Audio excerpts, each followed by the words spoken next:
नमस्कार दोस्तों, मैं जितेंद्र नागर आरएससी परिवार यूट्यूब चैनल में आप सभी का स्वागत करता हूं और 12th पॉलिटिकल साइंस का प्रथम पार्ट का आपकी तीसरी जो इकाई हमारी चल रही है उसमें हम पढ़ते हैं कि धर्म की अवधारणा, और इसका काफ़ी सारा पोर्शन हमारा क्लियर हो चुका था। अब हमारे सामने केवल लास्ट पोर्शन बचा हुआ है इसका, जिसमें हमें ये देखना है कि धर्म जो है वो विभिन्न प्रकार के संप्रदायों ने किस प्रकार से उसको पेश किया है। तो सबसे पहले हम बात करते हैं सनातन धर्म की। देखिए, भारतीय सनातन संस्कृति में धर्म की संकल्पना, एक तो आपको यहाँ पर सबसे पहले तो ये ध्यान रखना है कि यहाँ पर भारतीय संस्कृति की बात हो रही है, तो यहाँ पर हिंदू धर्म की बात नहीं हो रही है, ध्यान रख लेना। ये धर्म जो सनातन है ये हिंदू नहीं है, ध्यान रख लेना इसको, क्योंकि हिंदू धर्म सनातन धर्म का एक पार्ट है, जबकि सनातन से बाहर कुछ भी नहीं है। शायद ही कोई ऐसा धर्म होगा जो सनातन धर्म में नहीं आता। सनातन धर्म सर्वोपरि होता है, ठीक है। हमारे देश में मुख्य रूप से इसकी शुरुआत भगवान श्री कृष्ण ने की थी, जिनको स्वयं को ही सभी सनातन ही बोलते हैं, उनको जो आदि और अनंत के परे हो। देखिए, इसको समझने के लिए हमें कुछ टॉपिक्स डिस्कशन करने पड़ेंगे। तो भारतीय संस्कृति में जब सनातन की बात करते हैं हम, तो हम अपने बहुत पीछे के काल में चले गए, यानी कि हम वेदों से भी पहले की स्थिति में जाकर और तब देखते हैं कि यहाँ पर किस प्रकार के भाव थे। तो सबसे पहले देखेंगे धर्म का अर्थ, ये आपके पहले से ही दिया हुआ है। धर्म का अर्थ, देखिए ये हम डिस्कस कर चुके हैं। फर्स्ट टॉपिक है आपका, इसमें मैंने आपको बताया था संस्कृत का शब्द है धारणत, ठीक है ना,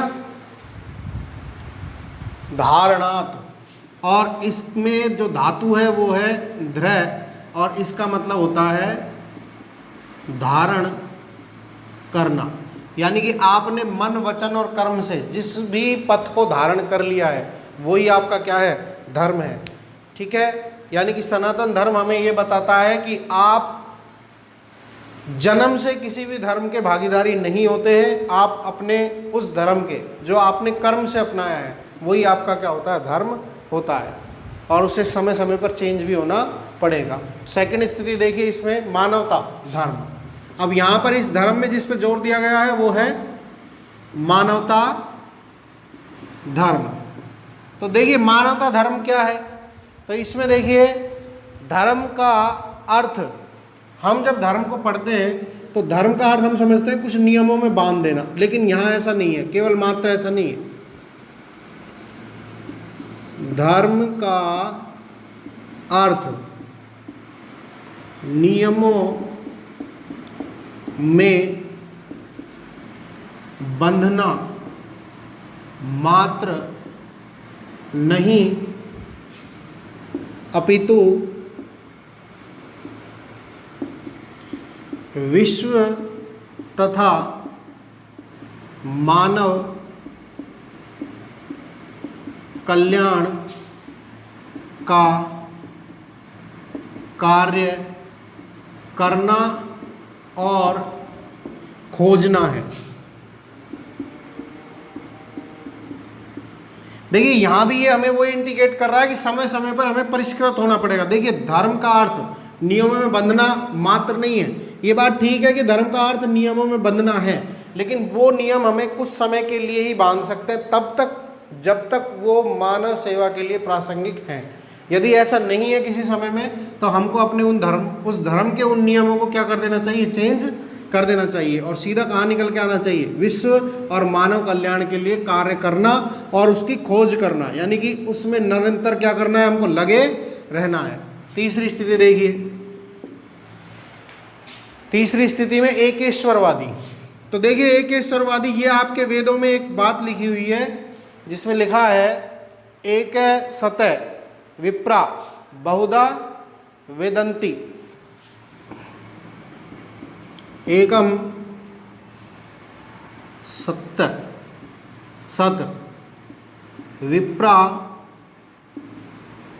बहुधा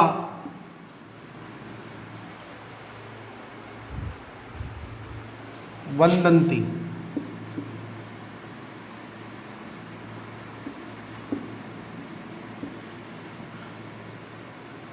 देखिए इसका मतलब है सत्य एक है सत्य, यानी कि सत्य एक है, जिसे समय समय पर विद्वानों ने अलग अलग नामों से क्या किया है, पुकारा है। जिसे विद्वानों ने समय समय पर अलग अलग नामों से पुकारा है। तो देखिए इसका मतलब ये नहीं है कि आपने भगवान को या आप जिस भी इष्ट को मानते हैं उसको मानने का तरीका आपका अलग है तो आप सनातन धर्म में नहीं आते हैं। देखिए यहाँ पर यही बात लॉजिक है, ये कह रहा है कि लोग अपने अपने तरीके से अपने अपने प्रकार से अपने इष्ट को क्या करते हैं, समर्पित हैं और उनको मानने की कोशिश करते हैं और जो लगे हुए हैं उसमें। लेकिन इसका मतलब ये नहीं है कि वो किसी विशेष और अलग धर्म के अनुयायी है। इसका मतलब सीधा है कि सनातन के अंदर सब कुछ है, सनातन से बाहर कुछ भी नहीं है। इसके बाद में देखिए आपका फोर्थ टॉपिक, चौथा जो आपको बताता है अहिंसा में विश्वास। तो देखिए अहिंसायाम द्वितीय सा या हिंदू,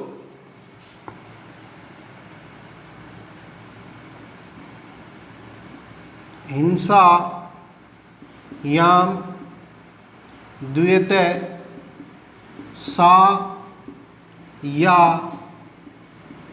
हिंदू।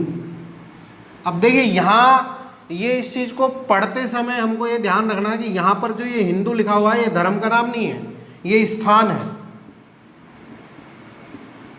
यहाँ पर ये स्थान को इंडिकेट करता है कि जो हिंसा से दूर रहता है, यानी कि अपने मन वचन और कर्म से प्रत्येक प्रकार से किसी भी जीव मात्र पर हिंसा नहीं करता है, वही व्यक्ति भारत भूमि पर, यानी कि ये जो आपकी हिंदू भूमि है, यानी कि सिंधु नदी के क्षेत्र में निवास करने वाले होते हैं। ये उनकी विशेषता है, ठीक है, जिसके बाद में उसको क्या बना दिया गया, हिंदू, और हिंदू के बाद में वो हिंदू धर्म में तब्दील हो गया। आज ये भी एक अलग स्थिति लिए हुए है। आगे देखिए अहिंसा में विश्वास। अहिंसा में विश्वास के बाद में देखिए पांचवा टॉपिक आपका साधना पक्ष। तो देखिए ये जो आपका सनातन धर्म है ये साधना पक्ष पर डिपेंड करता है। साधना पक्ष किस प्रकार की है इसकी देखें, ये देखिए आप पांचवा टॉपिक है आपका साधना पक्ष। तो साधना पक्ष में देखिए धर्म मानव आत्मा को साधना के माध्यम से महान बनाता है, ठीक है। यानी कि जो सनातन धर्म है, सनातन धर्म के अंदर साधना इसलिए नहीं की जाती, साधना इसलिए नहीं की जाती कि आप भगवान को, आपके इष्ट को आप मनाएं या उसको कुछ आप उससे कुछ मांगें। यहाँ मेन बात ये है, आपको ये बताई गई है कि सनातन धर्म में साधना के द्वारा मानव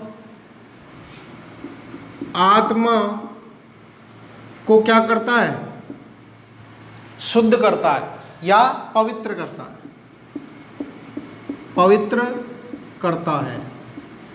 यानी कहीं ना कहीं जो आपके अंदर जो देवत्व है उसको जागृत करने का कार्य होता है इसके अंदर, साधना के अंदर, ना कि आप किसी दूसरे देवत्व के सिद्धांत पर हावी होने की कोशिश करें। तो ये इस तरह की चीज़ें, ये सनातन धर्म में बिल्कुल अलग चीज़ों को दर्शाया गया था।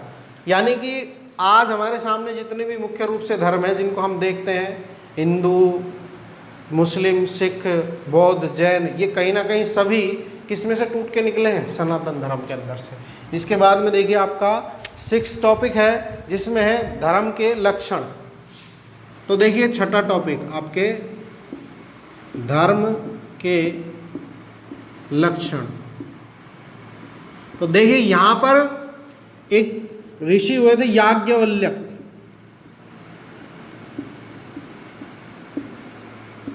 ठीक है, और एक आपके थे शुक्र या मनु स्मृति में जो मनु थे। तो इन्होंने बताए थे 9 और इन्होंने बताए थे 10 गुण। ठीक है, याज्ञवल्क्य ने 9 और मनुस्मृति में 10 गुण बताए गए थे, जिसमें हिंसा, सत्य, अस्तेय, स्वच्छता, हिंसा, सत्य, अस्तेय, स्वच्छता, दया, दान, क्षमा, 7 हो गए आपके। और इसके बाद में देखिए संयम, इंद्रिय निग्रह और शांति। संयम,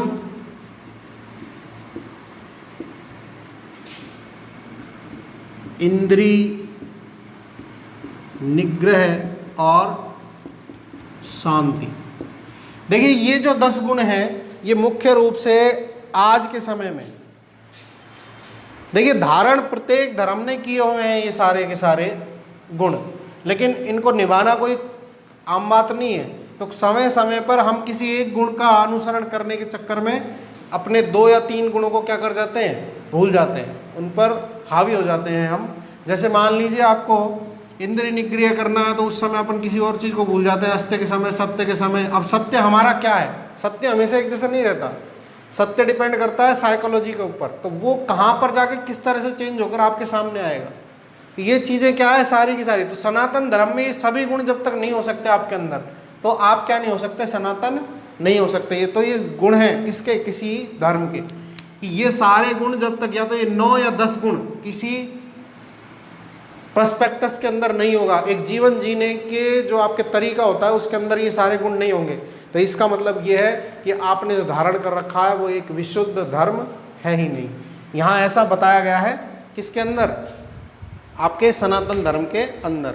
इसके बाद देखिए मानव कल्याण की भावना, 6 टॉपिक है आपका मानव कल्याण की भावना। तो देखिए सनातन धर्म, देखिए आज हम कहते हैं हमें लास्ट में मोक्ष की प्राप्ति करनी है, प्रभु में मिलना है, विलीन होना है, ये सारी बातें, लेकिन सनातन धर्म क्या कहता है, सनातन धर्म कहता है ना तो मुझे राज्य चाहिए, राज्य नहीं, मोक्ष नहीं, संपत्ति नहीं, केवल मनुष्य की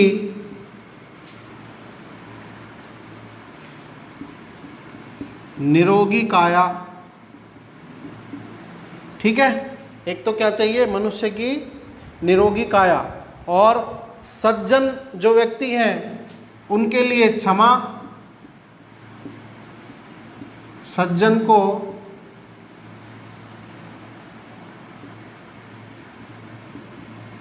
और जो दुर्जन व्यक्ति हैं उनके लिए सज्जनता का मार्ग। मतलब यहां पर केवल यह दर्शाया गया है कि आप देखो मोक्ष जो प्राप्ति है ना, ये मोक्ष एक अच्छा शब्द है और इसको सभी लोग यूज भी करते हैं, लेकिन मोक्ष आपको ये भी समझना होगा कि कहीं ना कहीं जो मोक्ष है ये आपके कर्म फल को खत्म कर देता है लास्ट में, क्योंकि उसके बाद में आपके पास में कोई कर्म करने लायक स्थिति रहती नहीं है। क्योंकि इसका मतलब क्या है, आप अपनी पूरी की पूरी जितना भी आपको परफॉर्मेंस करना था वो सारा आप कर चुके और अब आप परमात्मा में विलीन हो गए, ऐसा बताया जाता है। जबकि सनातन धर्म कहता है कि जब तक कर्म है तब तक आप हो, इसलिए आपको निरंतर कर्म करते रहना है। लेकिन कर्म कैसे करने हैं, सकारात्मक, मानवता की भलाई के लिए, मानव कल्याण के लिए। तो मोक्ष नहीं चाहिए, संपत्ति नहीं चाहिए, ना ही कोई राज्य चाहिए, केवल क्या चाहिए, मानव का कल्याण चाहिए। इसके बाद में देखिए अलग स्थिति आपकी भिन्न भिन्न उपासना पद्धति इसके अंदर होती है। तो देखिए यहाँ से आपको समझना होगा कि ये कोई सिंगल धर्म नहीं है, एक नहीं है ये। यानी कि जिस तरह से अपन परिपाटियाँ चेंज होते ही धर्म का नाम दूसरा रख देते हैं, ऐसा यहाँ नहीं था। धर्म की उपासना के विभिन्न प्रकार। तो देखिए यहाँ पर विभिन्न प्रकार के, ये देखो ये आपके वेदों तक में लिखा हुआ है, वेदों में भी इस बात का वर्णन है कि लोग विभिन्न प्रकार से, देखिए उसके अंदर आपने देखा कोई व्यक्ति शिव को पूजता है, कोई सुरा को पूजता है, कोई उषा को पूजता है, कोई आपके इंद्र को, कोई किसी और को। तो हमारे यहाँ पर भी अनेक देवी देवता है और उनको पूजने का तरीका, उनका पूजन करने का तरीका सबका अलग अलग है। इस तरह से कोई भी धर्म एक मतलब एक निश्चित परिपाटी के अंदर नहीं चल सकता, यानी कि उसके अंदर वेरिएशंस होती हैं। तो ये भी वो सारी वेरिएशंस लिए हुए हैं और उसके बाद भी ये पूरा का पूरा धर्म क्या है, एक धर्म था, इसलिए इसको सनातन धर्म कहा जाता है। तो यहाँ पर आपकी भारतीय सनातन धर्म से संबंधित जो आपकी स्थिति थी वो आपकी पूरी क्लियर होती है। इसको हमको यहीं समाप्त करना है। इसके बाद में अगली वीडियो में हम पढ़ेंगे ईसाई धर्म और इस्लाम धर्म, उसके बाद में आपकी धर्म की अवधारणा समाप्त हो जाएगी। ठीक है, वीडियो अच्छा लगा हुआ हो तो लाइक, शेयर और सब्सक्राइब जरूर कीजिएगा। सब्सक्राइब करने के साथ में बेल आइकॉन जरूर दबाइएगा, क्योंकि हमारा नोटिफिकेशन तुरंत आपके पास उसके बाद में जाएगा। धन्यवाद।